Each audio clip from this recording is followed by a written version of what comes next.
10 years from today, Lisa Schneider will trade in her office job to become the leader of a pack of dogs.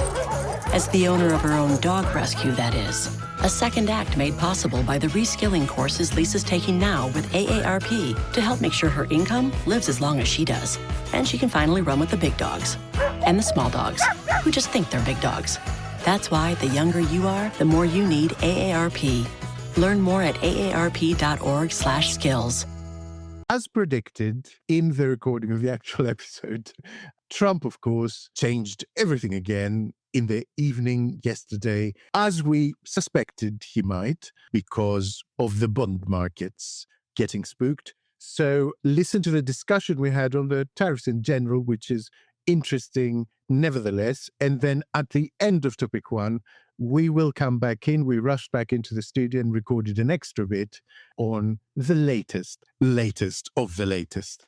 Our economy is in the midst of a beautiful metamorphosis, turning from a simple caterpillar into a dead caterpillar.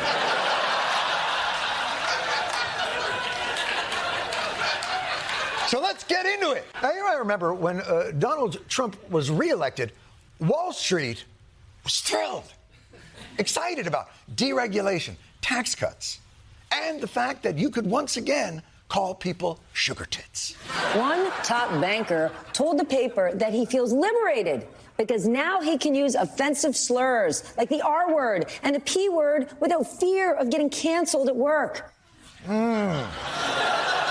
The R word and the P word? Well, I can tell you today that top banker is definitely using both of those words. Perhaps even adding motherfucker right now.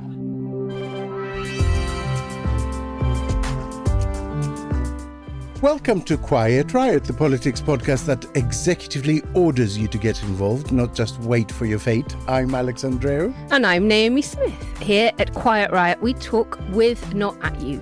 We co-create rather than dictate. And we rope in guests who can both educate and titillate. Plus, we bring it to you free of charge because we don't believe in slapping tariffs on quality content. So grab yourself a brew, get comfy in that chair, and help us begin another Quiet Riot.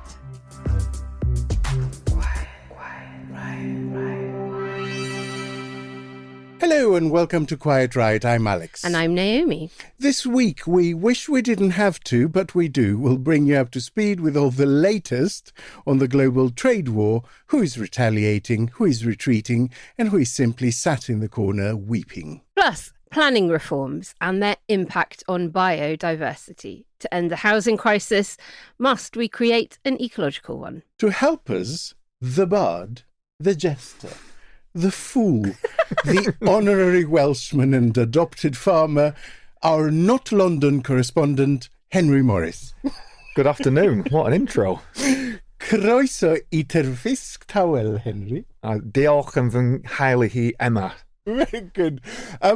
Henry, former Tory MP Michael Fabricant has been confirmed as a contestant on Celebrity Big Brother, and this has caused you some feelings, hasn't it? Well, it's just astonishment. It's the main one. He looks like a sort of budget Donald Trump who's gone in there, and he's got a... I thought it was Dougal from the Magic Roundabout at first, but then you saw Mike hiding underneath. A really budget Donald Trump. Like the sort of Donald Trump all-in-one costume you'd buy from Amazon, right? Would you ever go on it? On Celebrity Big Brother? Yeah. No, I think absolutely not. Yeah, you have dignity. I have dignity. No, if they came calling, it would be a resounding no. What about to promote your causes? The causes that you believe in? That's always a difficult question, It's isn't a it? difficult one, isn't it? Maybe, yeah. If I thought I could advance something I felt strongly about, I could completely humiliate myself with people like Michael Fabricant and Mickey Rourke. Is George Mickey Galloway Rourke in there? Mickey Rourke's in there. So Michael Fabricant isn't the weirdest man. Wow. That doesn't happen often. Now, Universal has announced its intention to build a new massive theme park in the UK. Well, let me tell you, the rides will have to be pretty amazing just to compete with watching Bloomberg right now. On Monday, the FTSE 100 fell 3%, then rose 9%, then fell again by 8%. And that was just in half hour of trading on Monday morning. And so Liberation Day turned into Liberation Week, and Liberation Week looks like it could turn into Liberation Month. We're all being liberated so hard we can scarcely believe it. According to some estimates, over $10 trillion have been wiped off the global economy since that glorious day when America declared it will be tough on penguins and tough on the causes of penguins. China came back with actual reciprocal tariffs, after which Trump decided to raise tariffs on Chinese imports to 104%. On Wednesday morning, China hit back with 84% tariffs, and now the EU have voted to apply retaliatory tariffs to the tune of 22 billion euros. I can only presume that someone as locked into a vortex of machismo as Trump is will respond with more tariffs by the time this episode goes out to you. We are fast heading to a situation where the global economy will only be capable of salvation by Elon Musk buying a single iPhone cover from Walmart for $42 billion, which is actually $9.99 plus taxes. In the opposite of a vote of confidence, investors have started selling US government bonds, seen as the safest of safe havens in any market shock situation. China, of course, holds between a fifth and a quarter of remaining US debt, so maybe the sell-off is a political message. The US, of course, will have to go and find other investors to buy its debt, and they may not do so without demanding higher interest. The whole thing could trigger an absolute tailspin. Within the US, and more specifically the Republican Party, cracks are beginning to show over Trump's tariff policy, with Republican senators looking to strip him of his unilateral tariff authority and others demanding briefings from the White House on the strategy. Also, Musk and Navarro are basically shouting, "No, your mum," to each other publicly. Right. Where do we even begin with that, Alex? Let's start with that last one, Okay, just because it's a bit okay. of fun. Like Musk and Navarro, open warfare. It started with this extraordinary stuff. Have you read this about Navarro making up his primary academic source for this plan? And elaborate for me. By basically make his own PhD, making it out like it was written by a man called Ron Naver. Is that so? That's like That's an anagram of his name, Yeah. right? Oh. No one will ever see through this. And someone Is this realizing password? that literally the only thing underpinning Navarro's economic strategy is Navarro. No, Ron Nava. Ron Naver, yeah. So Musk criticized the tariff strategy. Navarro went on Fox to attack Musk, saying that he doesn't really understand anything because his car plants don't make cars but just assemble them, after which Musk branded him dumber than a sack of bricks and a moron. This was dismissed by White House Press Secretary Caroline Leavitt as... Let's have a little listen. There's been some public sparring between Elon Musk and the president's trade advisor, Peter Navarro, on some of these tariffs. Musk actually referred to Navarro today as being, quote, dumber than a sack of bricks. Are you at all, or is the administration, the president, all concerned that this is maybe impacting the public's understanding of these tariffs? It might be messing with the message on it? No, look, these are obviously two individuals who have very different views on trade and on tariffs.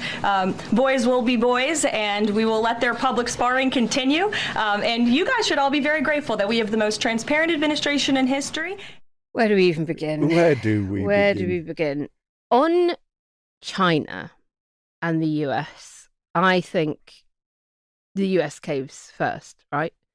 Because I think Xi Jinping has far more political support than Trump does in the US. And maybe he doesn't have more political support, but he doesn't need any. Well, Yeah, he does- right, he does what he controls wants. it, Yeah, right? yeah. And what I mean by that is the CCP will rally and they will financially support those that get most impacted. They'll bung cash into the factories and businesses that might suffer from all of this. And there was already this really growing like nativism and nationalist anti-US sentiment in China. And they were really pissed off by the recent US skeptical response to the whole DeepSeek issue and other Chinese innovation. And Alex, you said it yourself in the intro to the show. China holds a lot of the cards because it holds a lot of the US debt Yeah, as a maybe lever. they'll finance it by selling US debt. That would be fun. Right, exactly. And they have other major reserves, and they're just nowhere near as exposed to Western markets. And they've got much better relations with Africa, other countries in the global south, low-cost manufacturing already offshored, high-tech now very embedded within their supply chains. And they've got an increasingly kind of independent, critical tech sector. And I think it's really interesting that Xi Jinping recently brought his own tech community back into his immediate circle, a bit similar to what Trump has done with Musk. After several years of seeing them as a bit of a threat, and a lot of it kind of focusing on alternative financial systems, weakening the central banking system, etc. She now has brought them back in, retains complete control of them in a way Trump evidently doesn't for very long. And it's all about replacing and surpassing US tech prowess. So I think in the great who's going to win, USA or China, I'd put my money on China as we record now. Yeah, I mean, the calculation presumably was that no one was going to respond. Yep. Everyone was going to do the sensible thing, despite America doing the not sensible The art of the thing. deal. And this bit reminds me of Brexit. You know, everyone expected that the UK could do this highly emotional, irrational, unbusinesslike decision, and everyone else would respond with reason and business spirit and say, you know, we'll be the adults in the room. Yep. But actually, you know, other countries have their own Children emotional world. Well, you know, I mean, Indeed, you pick on indeed. China, you take your chances Indeed. that it's just going to go fuck Flamed off. by the dragon. Yeah. Yeah. I think part of the problem is that this is very difficult to price Yes. for the Fed, for the Bank of England, because they don't know whether it will be inflationary or deflationary. Like, there are things pulling in both directions. So it could be that it makes prices go so much higher that suddenly you see a hugely inflationary effect. But it could also depress the economy to such an extent, make people basically not want to go out and make big purchases. Yeah. It will mean the Fed cutting interest rates won't Indeed, and have any I think effect. we could be heading for stagflation. Certainly here in the UK, I think that is a genuine problem. What I mean by that, Stagflation? inflation up, unemployment up, and growth stagnant. Yeah. And it's this kind of triple whammy that you always want to avoid. So inflation is usually a sign that the economy is overheating. Eating, yep. But you can get circumstances where the economy is actually doing the opposite of overheating, but for external reasons, like Or we your saw the costs are war in going up. Ukraine, Yep. for instance, suddenly prices go up and you get both a stagnant economy and inflation. And that means that the traditional levers you can pull Like cutting interest rates or whatever, or to putting get them up. inflation down don't work Yep. because the economy is not overheating. So Yep. you can't kind of calm it down. Indeed. You mentioned Ukraine. Yeah. And of course, we do still have all of those external factors. We do still have conflict in the Middle East and a war on our continent. But is there maybe one silver lining to the cloud that the price of crude oil is really going to hurt Russia in all of this? I mean, that's one thing that gave me pause for hope yesterday. Yeah, and America. Last I looked, it was under $60 a barrel. Yeah. It's just the conventional wisdom is like when it gets to $40 a barrel, the whole thing collapses. I've got a question for you, Alex. If people do start ditching US debt like China, Yeah. who's going to buy it and at what price? It doesn't have to be one Right. source, you know, it will be diffused around. It could be Chinese investors that rebuy it just with a better interest rate. Yeah. Because Triple the suddenly, interest rate. well, exactly, because suddenly the risk has increased because there's this nut Yeah. in the White House. And so it could be even the same investors that cause it to kind of collapse a little bit so that interest rates go up and they can buy it at better terms. In fact, that happens very frequently. But I feel we need to get into Trump's psychology? Because you can't explain this with economics, right? That's exactly what it's about, isn't it? It's about a deeply insecure, hubristic man who is sort of thought he could push China and thought he could get away with it. As you explained with Brexit, it's this kind of exceptionalism that no one's going to push back on this, which can only come from someone who's absolutely high on their own supply. And he's always just taken anything he wanted. Yeah, whether it's grabbing pussy or he's trying to sort of. No one's ever said no. No one said no to him. Even this pussy has claws. But yeah, bankrupted 6 times, bankrupted his own casino. But he's clearly a man who just feels like he can get what he wants, and does. I was thinking about it as I was coming in, and like, what does he ultimately want? Because he's already president of the United States of America. This zero-sum game he's playing. Well, he wanted the Nobel Peace Prize, and he said, I will resolve the conflict in Ukraine in 24 hours. And having failed at that, quite spectacularly, he's now going Maybe he'll do the double. Trump-friendly media is pretending quite literally that none of this is happening. Yeah, it's not going on. Or none of it matters. Let's have a little listen. Don't panic. Calm down. Everything's going to be okay. I would not worry at all. The Dow's actually in the same place it was in August. Do me a favor. Don't look at your stock portfolio. You know what? I don't really care about my 401k. It's just a big game of economic operation as he's sticking things in, trying to take out tariffs. It's like, when you're my age, you got to get a colonoscopy. You need a full colonic, to feel better. You know what I mean? Rat poison can kill somebody in the wrong dosages, but in the right dosages, that could be very healthy for the patient. Losing money costs you nothing. This is just the reality of life. Were you young and dumb? How much money did you lose? Everyone loses money. Everyone loses money. It costs you nothing. Is this sustainable? I remember Kim Darroch telling us that the only reality that Trump cannot alter with rhetoric is how much Americans pay at the supermarket every week. Like, he can construct pretty much everything else in a friendly way, but having promised them lower prices, he can't engineer lower prices. And in fact, if prices actually get higher, how long can they all pretend none of this is happening?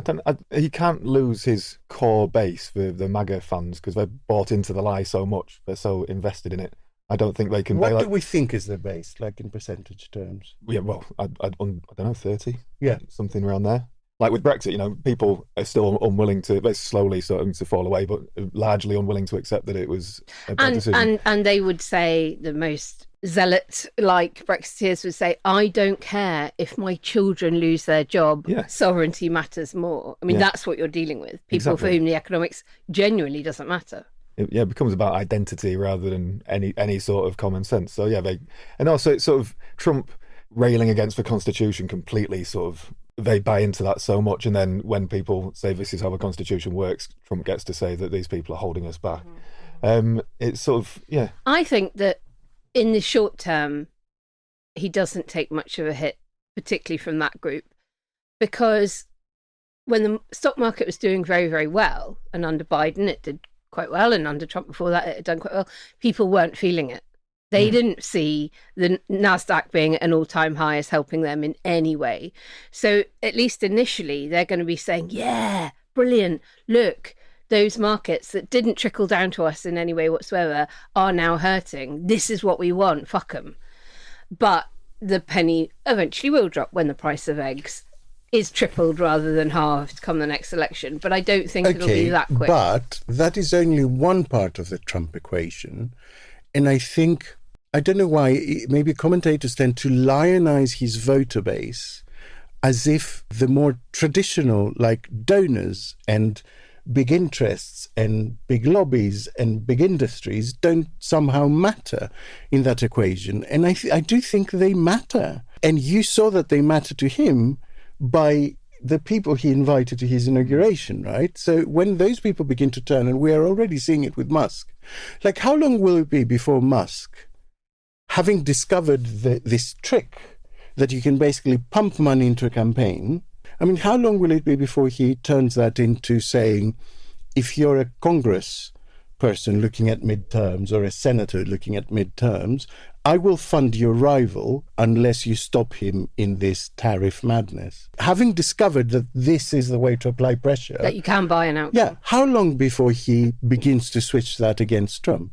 Do you think Trump cares? You know, after his first term, he tried to stage an insurrection to stay in power. Do you think he's already priced in? He's just in for the long haul. He's not going to stay here for another 3 years. He's going to do whatever it takes to remain in power, break the Constitution. It's fascinating how little the Constitution is being used by any nascent rebellion that there is.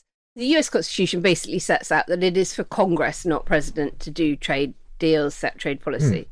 And Trump has used executive order power by saying, it's an emergency, I've declared an emergency, therefore I have the power and I can do all of this. And David Alan Green has written for Prospect this week, we'll drop a link in the show notes, and he said that what Trump has done is said, I hereby declare a national emergency with respect to this threat. And so, at a stroke, has taken it upon himself to regulate foreign commerce generally, regardless of Article 1 of the Constitution, and is even setting tariffs for countries that have little or no trade with the US, and thereby cannot be the cause of any economic emergency.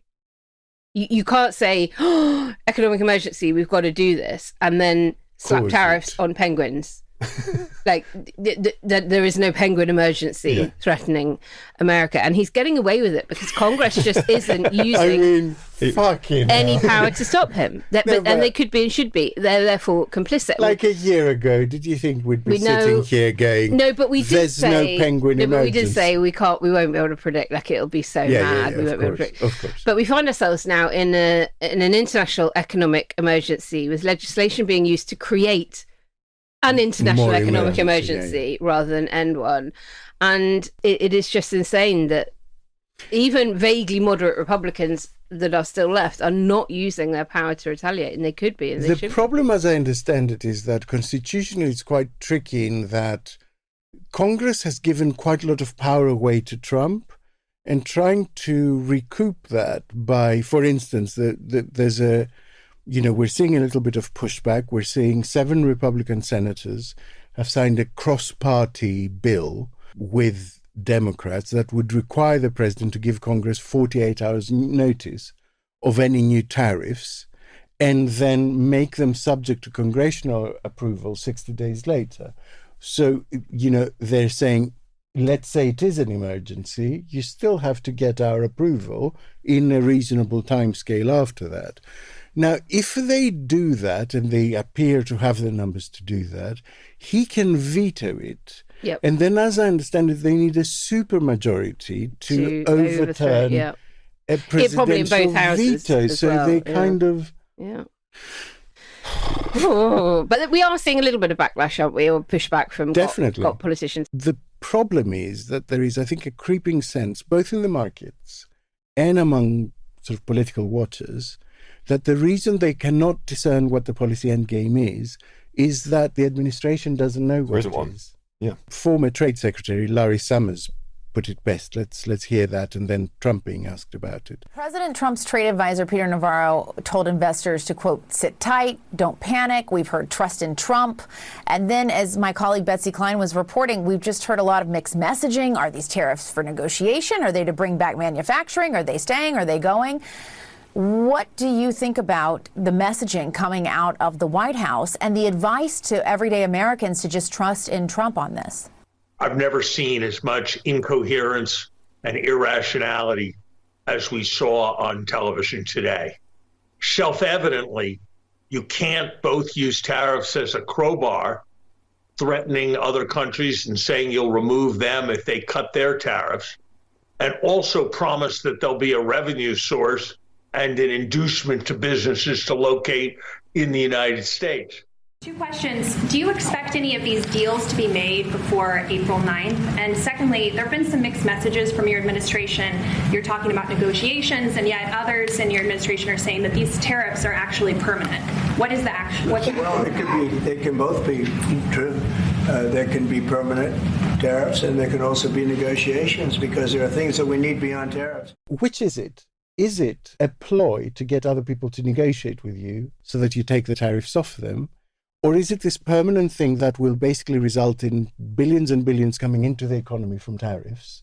and that will stimulate American manufacturing, because it can't be both. You can't be going, this is it, this is forever, this is a new model of our economy, and also going, oh, China made a mistake, they should have come and negotiated. And it's like, no, mate. It's like that scene in Pulp Fiction where one person pulls out a gun and suddenly everyone in the cafe stands up and also pulls out a gun. And it's like, unless you are really, really sure that you've got the numbers and you've got the biggest guns, don't pull it. Don't pull it. What is he trying to achieve? Is he trying to achieve a complete rebalancing of American economy so that it becomes basically almost self-sufficient and does a lot more manufacturing? Or is he trying to get people to come and kiss his butt so they can get a deal? I think he's trying to sort of silence the crying inner child inside himself that wasn't loved properly. Yes. I think, and I don't think he knows that. I agree, but by which of the two strategies? Well, they cancel each other out, don't they? And I don't think he knows. I don't think he knows. I don't think he's got an end game. But this is something he's been talking about for decades. Yeah. After the deal, I'll just be tough and then they'll cave in. But and how does he see it playing out? I don't understand. Does he see it playing out with everyone basically paying a rent to America? You're crediting him with a lot of foresight, as if he ever thinks about how things play out. He's impulsive.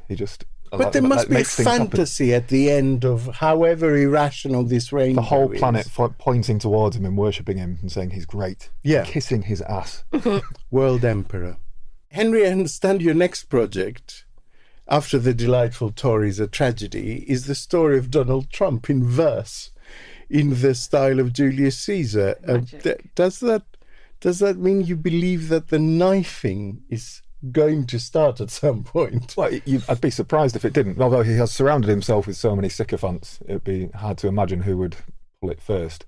But yeah, the story of Julius Caesar seems to me to map on very similarly to Donald, of the end of the Republic and a man who declares himself king in a place that isn't designed for kings. So I've tried to map Trump onto that story, but set it in a sort of just slightly pre-apocalyptic future, just before everything goes tits up. Just like the prequel to the first Mad Max. It's always darkest before it's completely black. Caesar said, he was passing through a village in Gaul, and he said, I'd rather be the king of this village than second in Rome. And that's Trump's mindset, isn't it? Can we not find a village for him there? A nice, I'm sure there's many that he can. Yes, it's in but he can put Bedford. tariffs on. It's going to be called Universal Studio Trumpland or something. 208% tariffs. Where it stops, nobody knows. There was an alternative scenario where everyone else went, look, he's mad, let's not make it worse. Ignore it. Yeah. And that relied effectively on the other two biggest players not responding, the EU and China. And both the EU and China seem to be saying, nope, we're not going to come to the table with you basically holding a gun against our head and give you something in order to reward you for being mad. It's not going to happen. Is there a call to action? Yes. It seems quite a hard one to, unless someone wants to take one for the team and find a fucker and run him down. There is. I wrote a piece last week, an op-ed for LBC, actually, which has started running op-eds on their website, saying that somehow the UK has got itself into this crazy situation where we're a bit arse about face with our geo-economic stuff. For a long time, the US has been our most important defence ally and Europe our biggest trading partner. And we've somehow found ourselves in a situation where we're trying to prioritise trade with the defence guys and defence with the trade guys. And there's a really big moment coming on the 19th of May when the UK will host European leaders to do the big reset. It's the big summit between von der Leyen and Starmer on what our relationship between the UK and the EU is going to look like, covering everything from defence, security, but also trade, very, very importantly. At Best for Britain, we work with cross-party MPs across the House, and we've managed to secure the most exquisitely timed Westminster Hall debate to happen in Parliament on the 24th of April, exactly on the topic of UK-EU trade. a month before this summit takes place. And so the call to action is to find a link in the show notes. I won't read it out now, but we will link it in the show notes, to send a really quick message to your MP, and it's easy to do. You put your postcode in and hit send, basically. This is to encourage your MP to attend. And that's critically important because MPs, whether or not they attend, need to know the strength of feeling from among their voters about why they expect their MP to go and prioritise this. It is not about choosing between the US and the EU, but it is crucially about prioritising our nearest and biggest trading partner. Quiet Riot. When you think about super successful businesses that are selling through the roof like Heinz or Mattel, you think about a great product, a cool brand, and brilliant marketing. But there's a secret. The business behind the business, making selling simple for them and buying simple for their customers. For millions of businesses, that business is Shopify.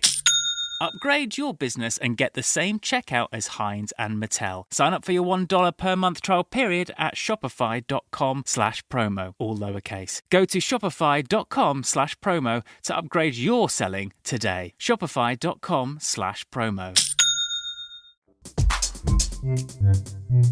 Quiet Riot. Alex, because Donald Trump clearly hates Quiet Riot, he waited till we'd stop recording before making a very big sweeping change.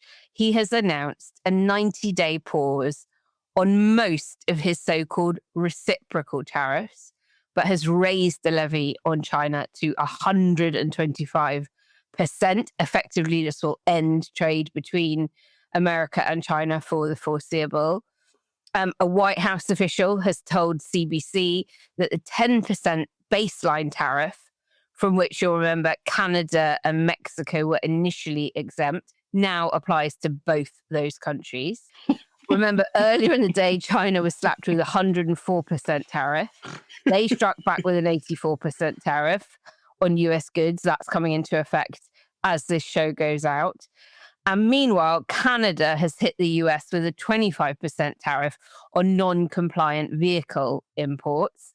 We did manage to capture in the show that the EU had voted in favour of a proposal to hit the US with retaliatory measures starting on April the 15th next week. Do you think they will still do that?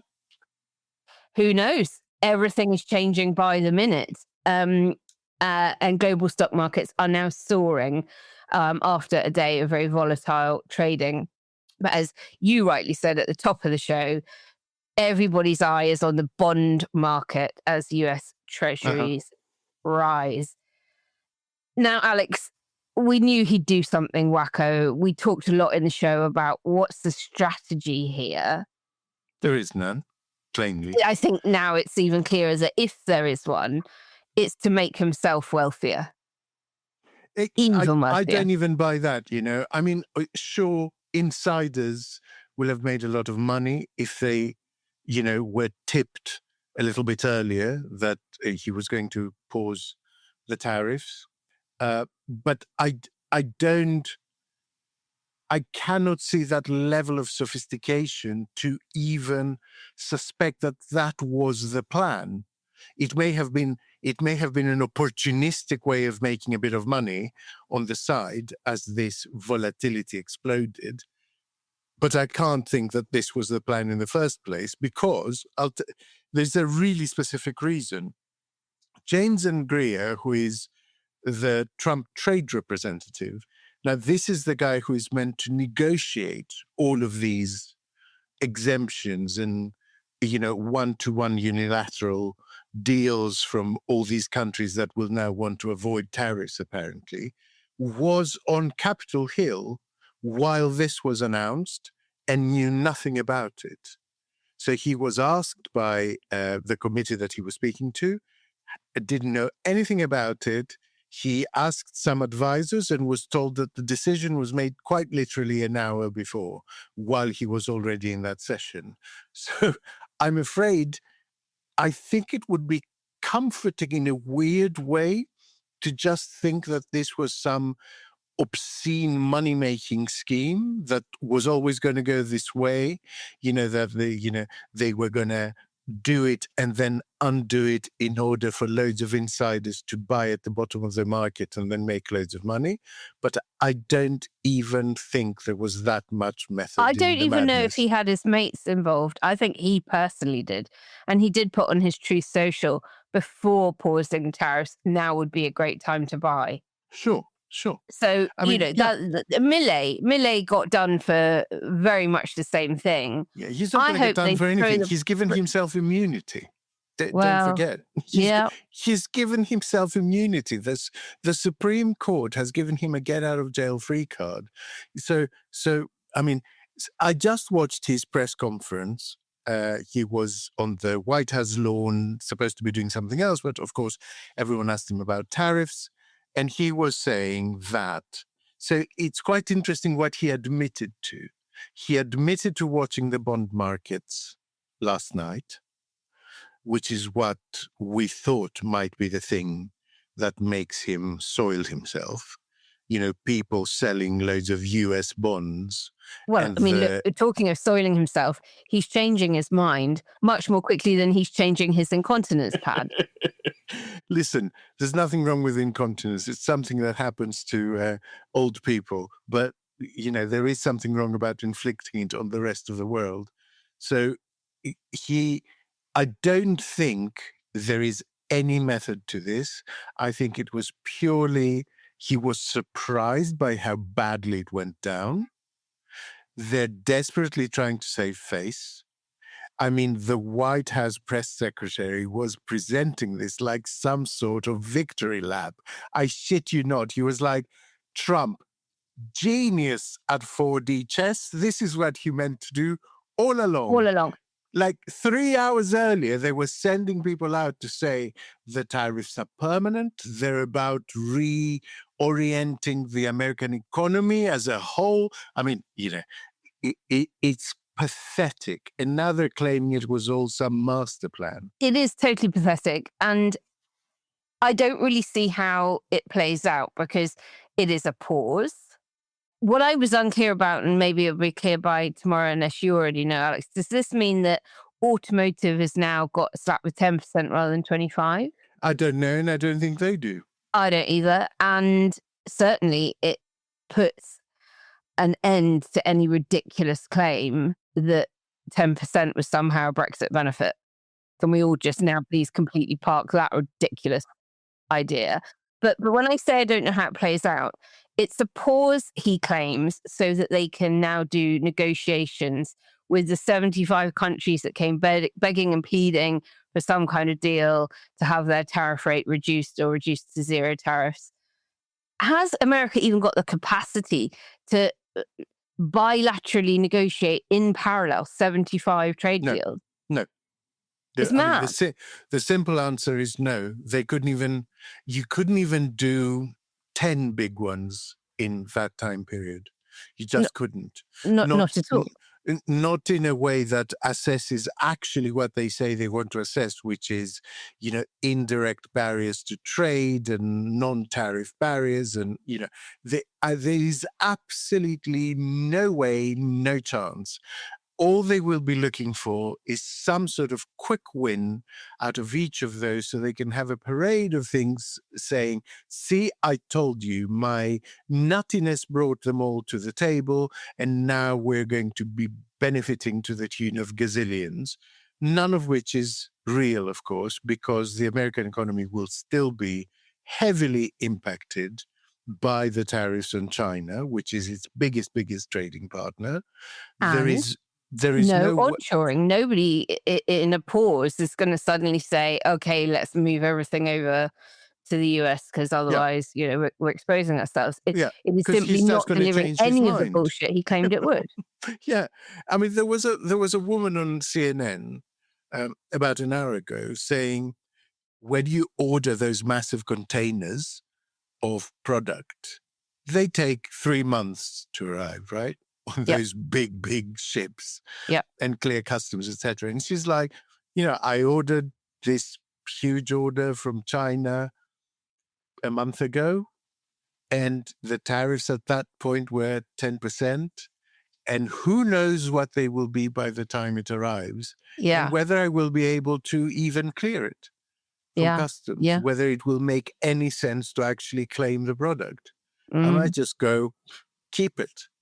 I mean, it is utterly insane. And like I said, to see them all trying to portray it like some sort of victory lap is just about the funniest and most degrading thing I've ever seen in my life. Like, it's beyond belief that basically what happened was they genuinely did not see how this would play out. They thought no one would stand up to them, as we said in the main show. Did they not watch Liz Truss and Kwasi Kwarteng? Yeah, but they thought, that's Britain. We're America.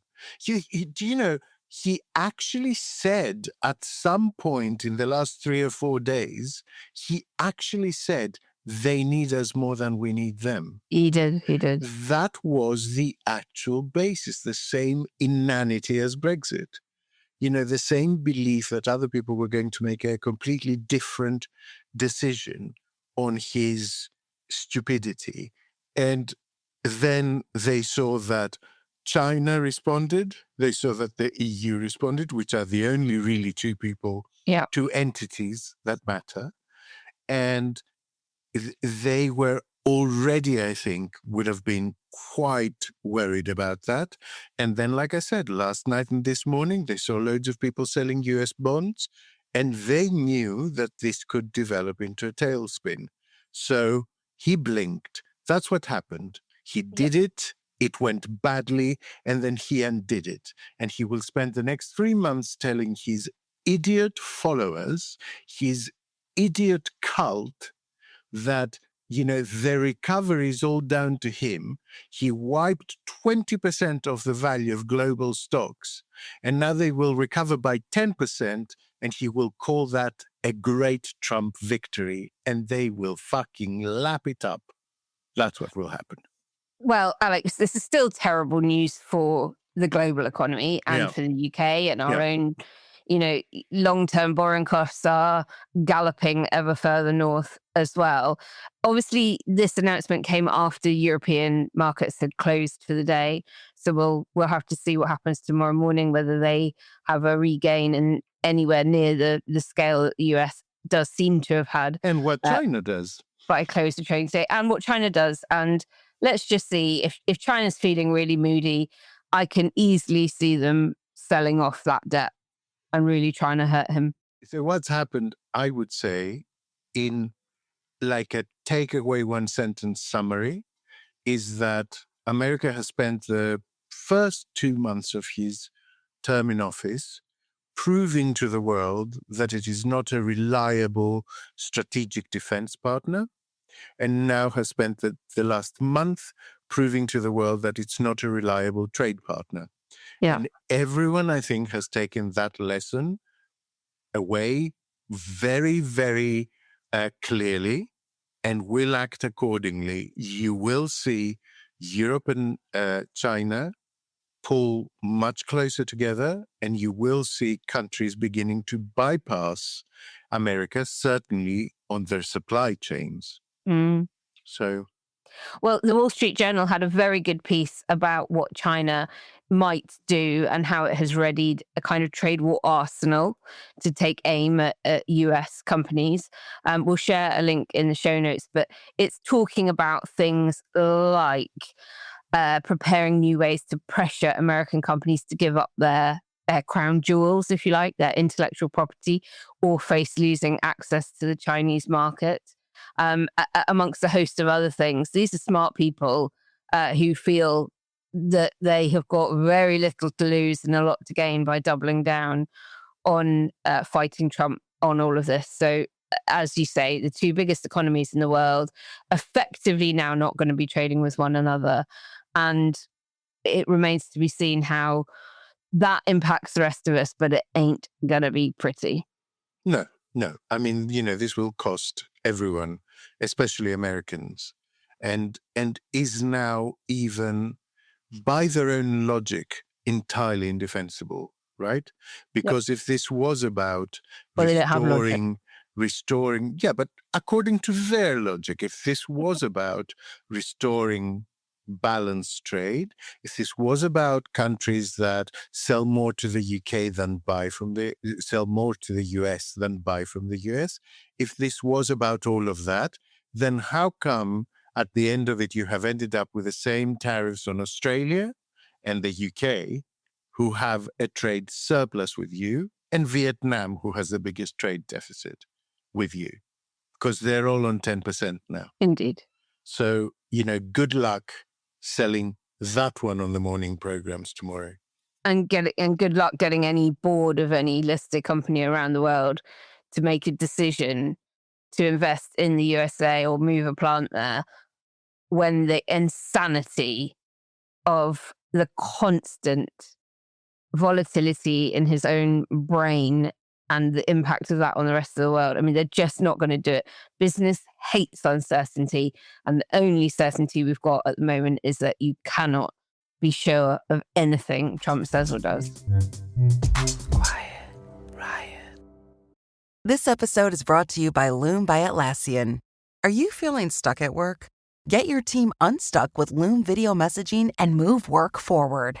Use Loom to simultaneously record both your screen and yourself to share a quick update, provide feedback, train a colleague, and everything in between. Plus, add Loom AI to your meetings for instant written notes and recordings. Try Loom today at Loom.com. That's LOOM.com.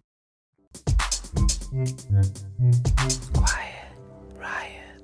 And now it's time for the part of the show where we dive into the latest culture war nonsense, manufactured outrage, and right-wing attempts to convince you that being a decent human being is somehow a bad thing. It is, of course, time for Wokey Dokey. Wokey Dokey.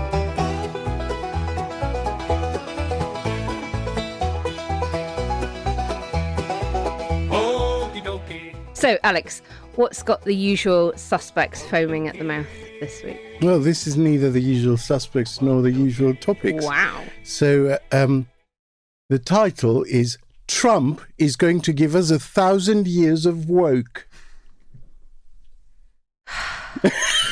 So Trump is woke. So just these things have a natural build-up. You always jump ahead. So writes Ed West in The Spectator. Of course. Ed West is proudly self-defines as a social conservative. He is a writer who started life at Nuts magazine and ended up at the Catholic Herald. So make of that what you will. Make of that what you will. Now, the argument is quite an interesting one.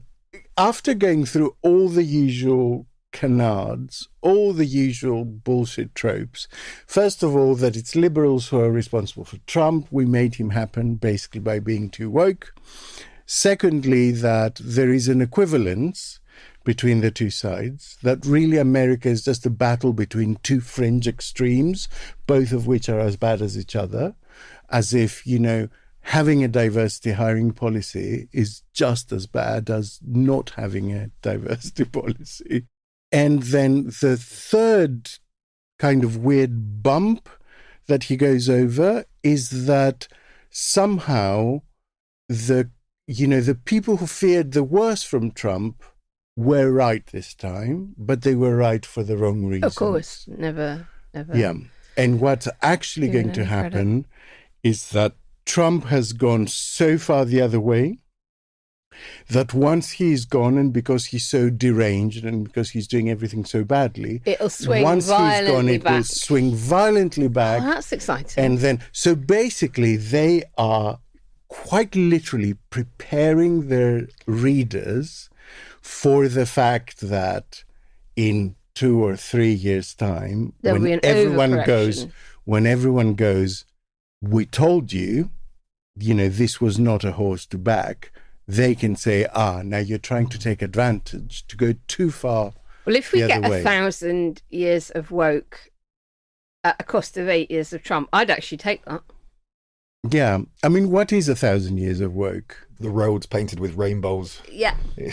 So are we seeing it as progressively woker? Yes, woker. Are we seeing it as an absolute value where we achieve wokeness and just bob along at that line?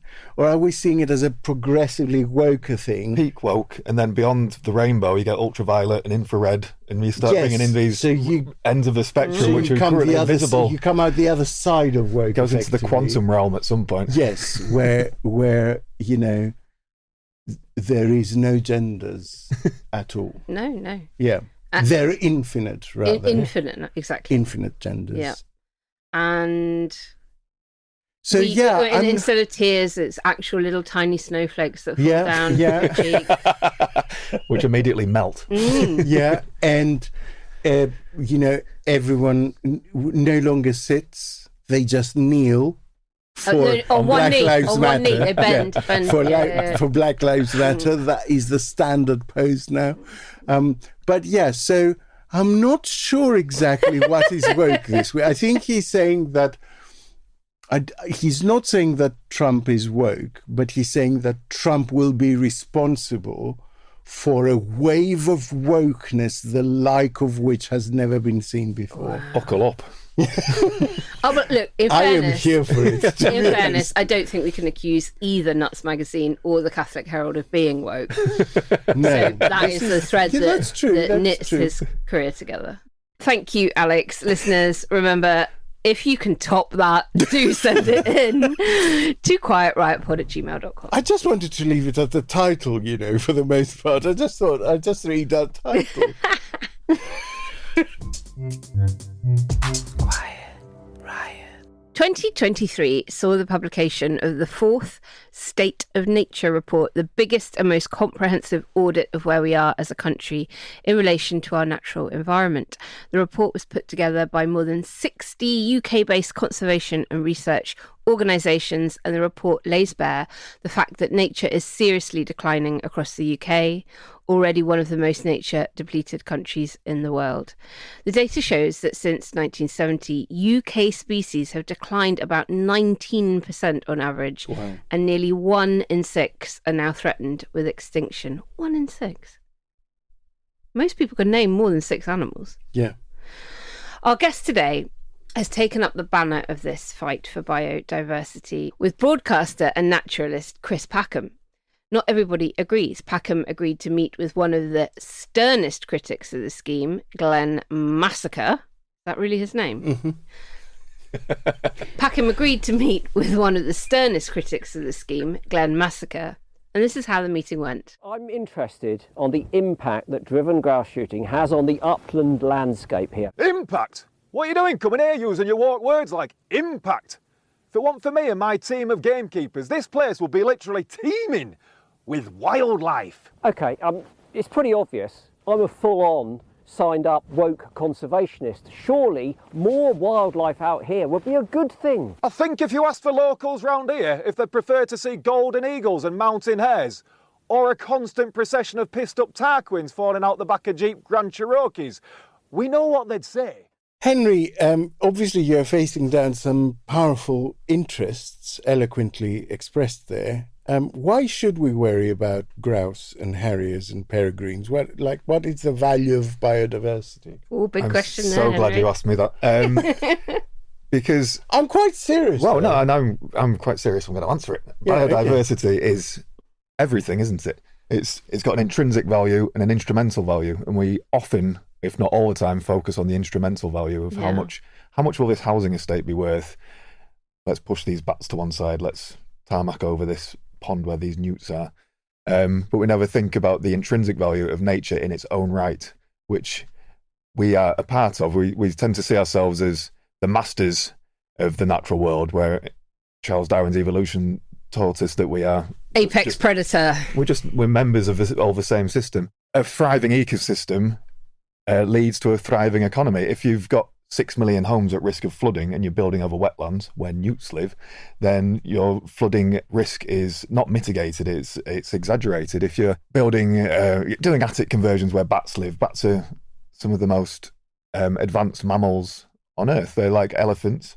They have family behaviours. They'll adopt an orphan. They'll share food with each other. They're like elephants. Sorry, yeah. I thought you said they like elephants. Well, I'm sure they do. They're very clever. That created a really gorgeous image. But they show really advanced displays of behaviour. And so these dismal statements by Rachel Reeves saying that she's at war with them, or I can't remember quite what she said, it's so dismal and futile and sort of miss completely what it's all about. When you're looking at a bat, you're looking at 4 billion years worth of evolutions and reproductions in front of you. It's an incredible thing to witness. And to think you can just push that to one side, rhetorically or not, it's not great. So are the arguments primarily that we share this world, this natural world, and we should have respect for the other species in it? Or is there also an argument, that a self-interested argument, as it were, that hurting biodiversity actually can come back to bite humans? It's both, isn't it? We are in the ecosystem. If the ecosystem collapses, if we lose the pollinators, the food supply chain collapses. The grocer published a memo from some secret sources from within the food industry a few days ago saying our food supply chains, we've grossly underestimated the risk of collapse we're facing due to drought, due to extreme weather events, due to all sorts of climate, biodiversity-related issues. And so we rely on the ecosystem, but also just ignore it at your peril. You've lost sight of what it is to be alive if you can look at these other species and think that we can just push them in any direction we want. And you'll all laugh when I start the sentence. As a vegan, I found it increasingly odd to me that we have affinity for some animals and not others. And in England's green and pleasant land, mad dogs and Englishmen, the relationship between man and dog, man and horse, man and cat, we get it. People will literally sign any petition about saving a horse sanctuary from closing down, or protesting about puppy farming and why the awful Asians eat dogs, and isn't that disgusting and grotesque? But it really does stop at a very small handful of mammals that they seem to give a shit about. They give far less of a crap about. I've always thought that about dolphins, which are common as muck. And it's like dolphin-friendly tuna. It's like, what about the tuna? The tuna is actually in danger. Indeed. Dolphins are everywhere. They face very few actual natural enemies, but the tuna is like dolphin-friendly tuna. So Brits often think of themselves as a nation of animal lovers, but why don't we care about the newts and the bats and the pollinators and the unsexy species, aren't they? But I defy anyone to watch a documentary by Chris Packham about a newt or a bat and not be inspired and think, wow, this is amazing. But that level of education isn't there. With the thing I've been doing with Chris, specifically talking about which species we prioritise, is on driven grouse moors, which are these killing fields in the north of England and Scotland. The gamekeepers, on behalf of the estate managers, exterminate all the other species there, all these raptors, these peregrine falcons, hen harriers, weasels, stoats, everything, so that they can rear as many red grouse as possible, so that hedge fund managers can come and spend £30,000 a day shooting the red grouse. So they destroy the biodiversity of the grouse moor, so that they then can destroy some more birds which have been overproduced in this specific area. Also damaging the peatland up there by burning it, which, my favourite fact about peatland is the UK has about 10% coverage of peatland. 5% of that in good condition is equivalent to our entire carbon emissions, emissions for a year. Just 5% in a good condition, and 85% of a peatland is currently degraded due to overgrazing, burning on grouse moors, things like that. It's a low-hanging fruit.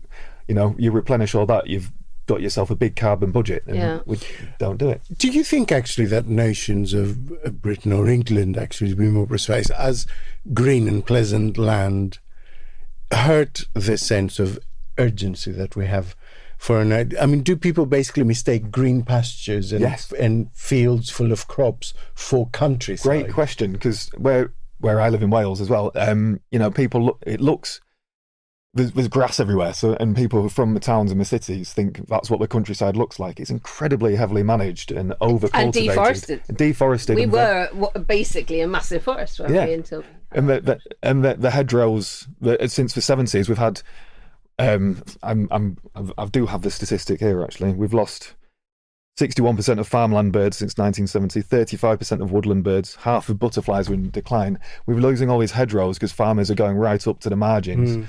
And all this, and it's just one farmer's hedge, and it's just one loft conversion. But when that happens over and over and over again, you end up being one of the most nature depleted countries on earth. But yeah, the greenness, people like overgrazed fields with dry stone walls or thin hedges around them. That's not the natural world. That's a heavily managed and cultivated landscape, or an overburned grouse moor.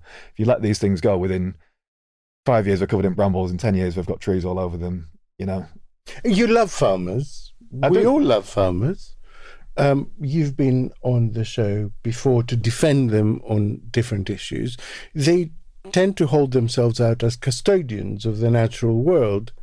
But reading the report that Naomi was talking about, like a lot of the problems have been caused by overly intensive farming. So can they be both people who profit from the land and people that look after the land? Aren't those two things in natural conflict quite frequently? This is where it comes into the tension there, isn't there? Because we need the food supply, but at the same time, we can't continue to sustain a food supply if the biodiversity has disappeared, if we lose all our pollinators. I'm here to bat for farmers, but yeah, there's the huge problem of the loss of hedgerows is why we've lost all these birds. And in Wales, they had this sustainable farming scheme, which was suggesting they all have, I think it was 10% coverage, and I think England had a similar thing, and both governments have reined back on that. But the farmers were very anti it, and I'm here to bat for farmers.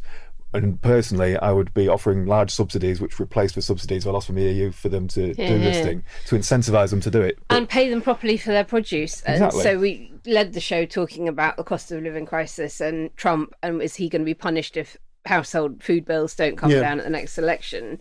Well, we in this country have had historically low food prices. I'm always surprised when I go on holiday how much more expensive produce is in most of Europe compared to a Tesco or Sainsbury's, and lower quality. But, we are not paying farmers a decent margin for what they're producing. So the incentive for them is to squeeze the asset, sweat the asset more and more and more, to claw back ever tinier bits of margin to not make a loss and be able to sustain themselves. And that comes back to... I had a really interesting conversation with an economist just yesterday where they were explaining that the reason life feels so expensive in the UK, despite most things being actually inexpensive, it's because we pay so much in rent and mortgages.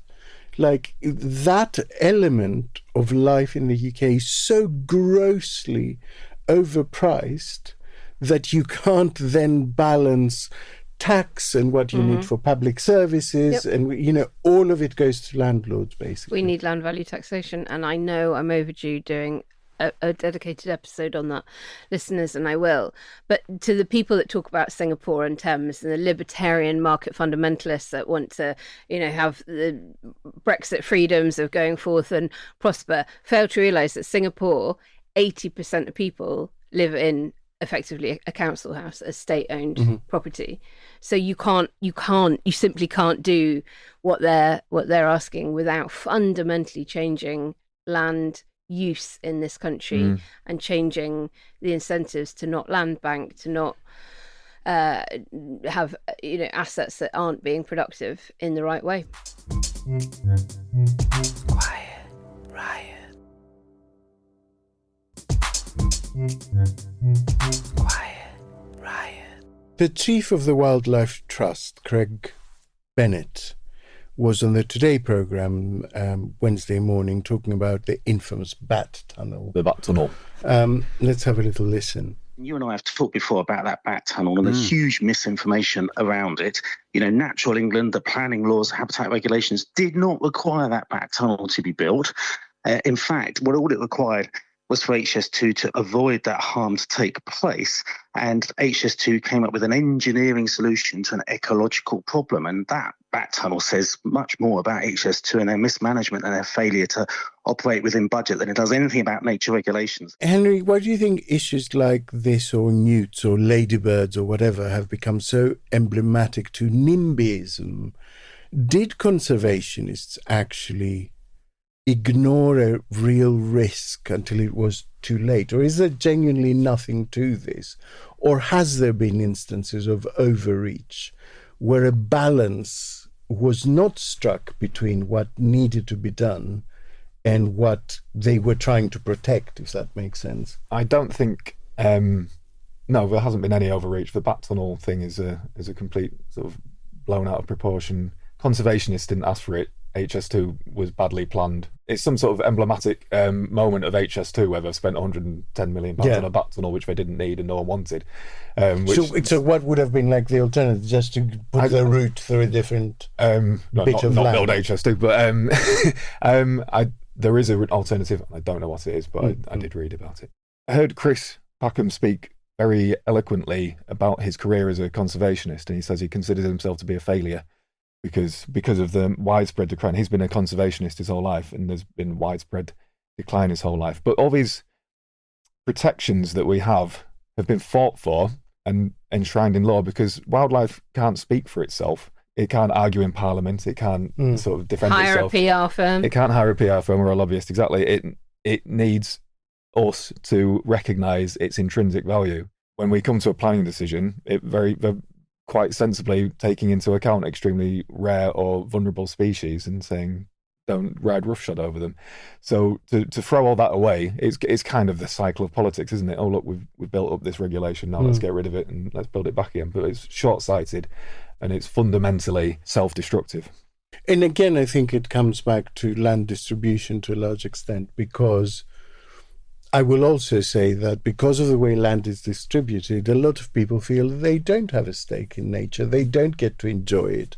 It doesn't belong to them. Yep. It belongs to someone else out there. So why should they care? Pulling back to the grouse moors, 2/5 of Scotland is a grouse moor. The north of England is grouse moor, and it's owned by, I think we're in three figures, maybe less than that, of dukes and earls who've mainly had them since the Norman conquest. Yeah. It's like it's huge swathes of the country, whereas most people have a tiny little garden. Why are we such serfs to that? Yeah, it's a great question, isn't it? Because never occupied. That's no, seriously. Like countries that were occupied during a war, what tends to happen immediately afterwards is that you parcel the land because you need people to go out there and work the land and kind of rebuild the economy from the bottom up. Yeah. So every time you get an occupation of a country by a foreign invader, what happens immediately afterwards is a parceling of the land and giving, So in Greece, everyone has their own home, and they have a kind of home in a village or in the country or an island, somewhere where they go on their holidays. And here, I mean, this was when I was writing about it 12 years ago. It basically 0.3% of the population own more than a third of the land, which is just astonishing. Guy Shrubsole's book, Who Owns England, is well recommended on that subject. But yeah, tied into that, these people who are exterminating wildlife on a landscape scale on grouse moors are depriving us of our shared natural heritage. So people from cities and towns who might go into the countryside aren't seeing the peregrine falcons. Hen harriers are functionally extinct in England due to persecution. We'd have golden eagles, maybe a couple of pairs in the north of England, but they trap them, they shoot them, they poison them, and then they chuck them in the North Sea. They cut off the satellite tags. 72% of hen harriers have been illegally killed on or near a grouse moor. These are the ones that are reared with satellite tags on. Wow. Gamekeepers use all sorts of ruses to shoot them. They'll leave one tree on a grouse moor so that and the golden eagles will go and roost in it, and they can just pop them off because that's the only place they're going to go and stay and sleep overnight. And we do have a housing crisis, and we do now. We are more aware of the fact that we also have an ecological one. There were 1 million homes granted planning permission within the last decade, and they haven't built 1 million homes. We haven't built even a third of that. Oh, no, this is, so there's 1 million homes that have been granted permission and have not been built. Yeah, so over and above the homes that have been built. So this comes back to the perverse lack of incentive to build out. The big developers get the planning permission and then they sit on an appreciating land value, having got the permission, not building out. So unpicking the planning system and everything that we're doing around planning reform isn't going to help, right? Because you're just weakening environmental regulation for the sake of it if the planning permission being granted isn't the stumbling block to homes being built. So how do we fix this, Henry?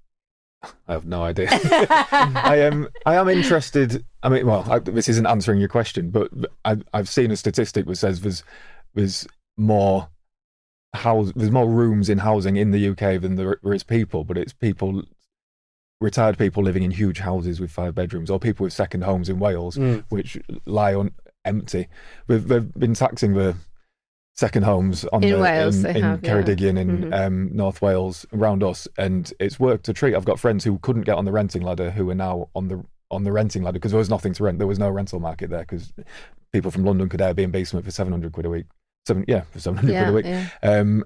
And another friend who owns a second home, which he's been sitting on not renovating, who is now, by the council tax that he's having to pay, is suddenly working feverishly, doing it up so he can sell it off because he can't afford to just have it there anymore. Yeah. So, I mean, doesn't answer your question, but no.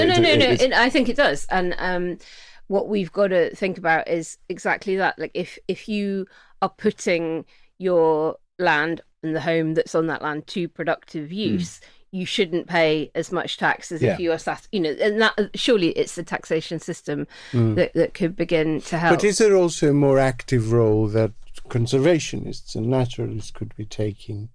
This may not be fair, but it's my impression. My impression is that they are focused on saying no, not this, not here, not in that way. And I think it would be really helpful if the people who understand these issues said yes and explained how. Like, instead of trying to block the building of a housing development, like, make the proposal for a housing development that is developed in the right way, that is built in a way that is sustainable, that is built in a way that is carbon neutral, like a Teletubby that is home. That is in harmony with its environment, basically. That's what I would want to see. Like, go do that. Seriously. Like, become the paradigm of how to do this, rather than the people that say no. The image of just saying no all the time, the tabloids love it when some Green councillor objects to a wind farm, but there'll generally be quite a good reason. There's one on a grouse moor that's been proposed, which is a terrible idea to put it there because it's peatland, it's a carbon sink, but it just looks like Green campaigners are saying no to a wind turbine. It doesn't. The optics aren't great. I hear what you're saying, but that doesn't make headlines or.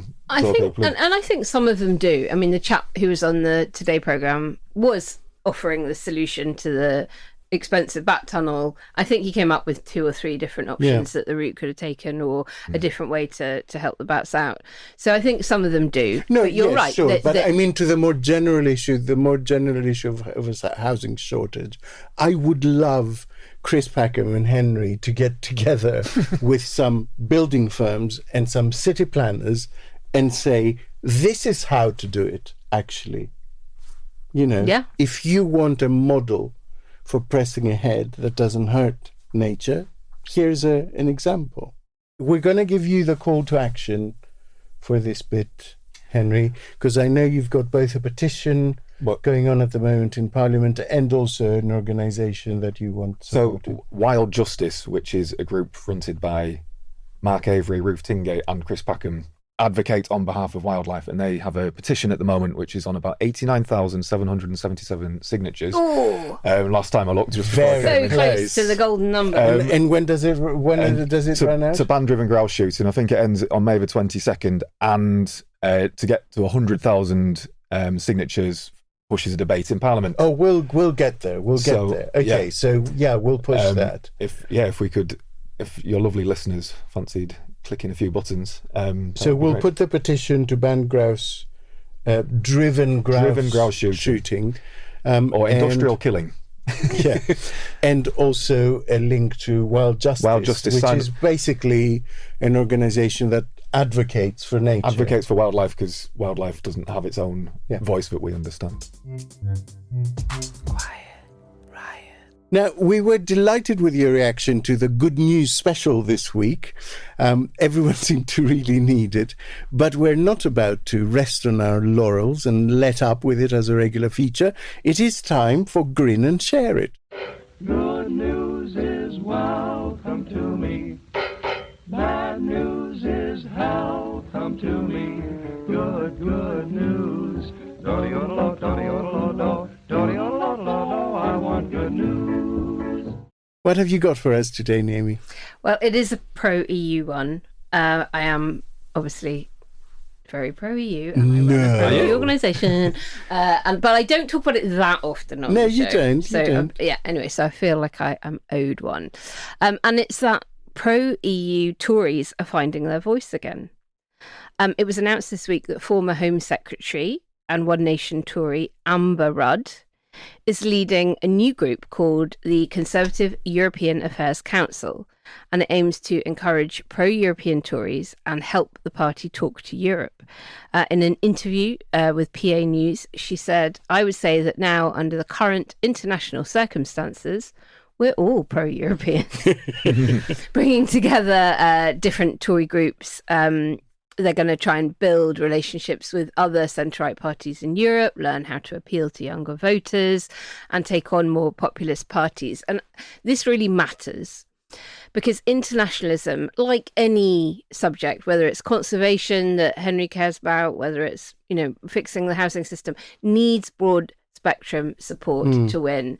And those of us who defend open society just have to learn how to work with people who, on that topic, we agree, even if we oppose one another vehemently on other things. And the problem has been that for at least 5 years now, there's not been any to work with. Yeah. Johnson purged them from the Tory party.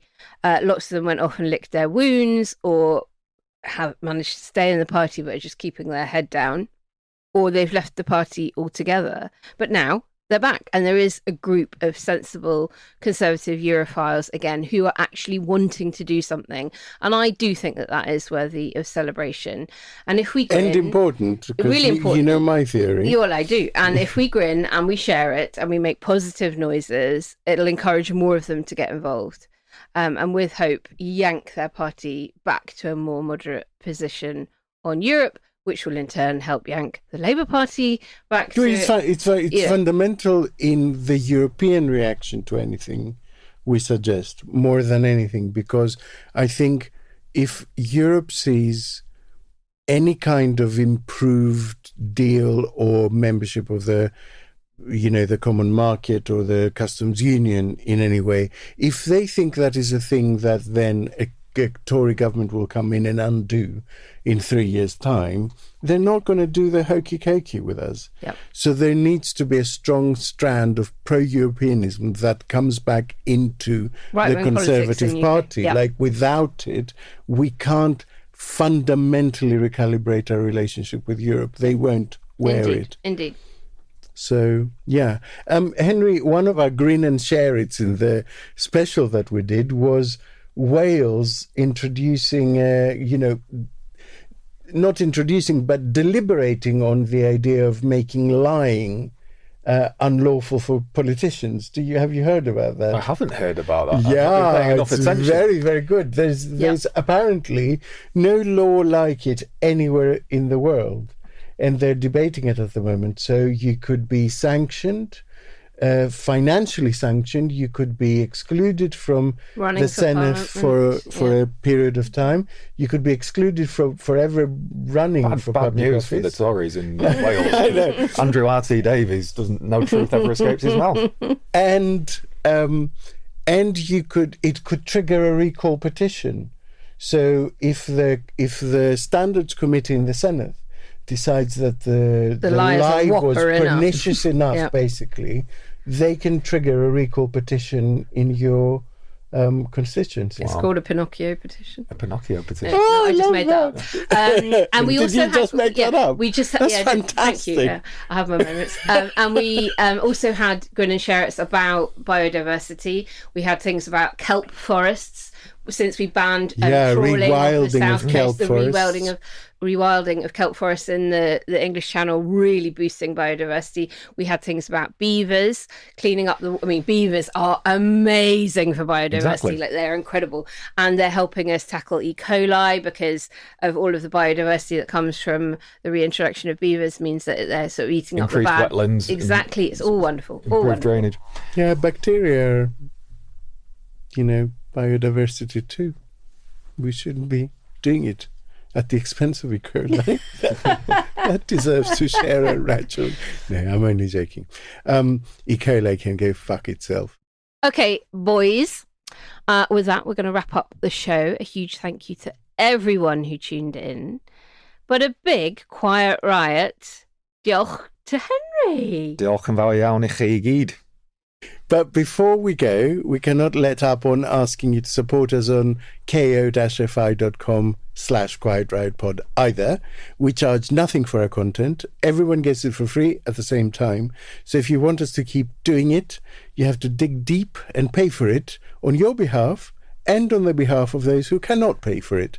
This act of public sacrifice can cost you as little as $5. So just do it.